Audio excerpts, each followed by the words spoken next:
In this example, we're going to use our simplifying to convert from percentages to fractions. A reduction of at least 40% in greenhouse gases is needed in order to slow down global warming. What is this as a fraction in its simplest form? So 40%.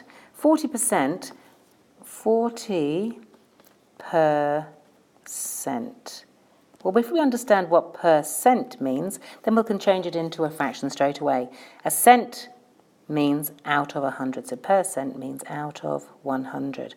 And cent is things like century, 100 years, centipede, 100 legs, cents, 100 cents in a dollar. Okay? So as soon as you see the word percent, or the sign percent, then you know that it has to be 40 out of 100. And so what we need to do, we need to write it as another fraction, but it's in its simplest possible form.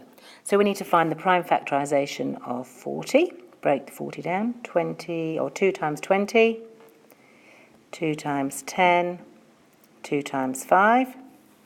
And 100 needs to be broken down.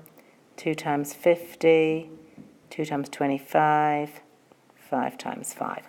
So now we can rewrite our number as its prime factor. So 40 is 2 times 2 times 2 times 5 over 100, which is 2 times 2 times 5 times 5. Now we can see and line up and see if there's anything that can be divided through. Is there anything that's common on the top and the bottom of the fraction? Well, we have a 2 here and a 2 here, so 2 divided by 2 is 1, 2 divided by 2 is 1, and 5 divided by 5 is also 1. So let's now see what we're left with. We have 1 times 1 times 2 times 1 over 1 times 1 times 1 times 5.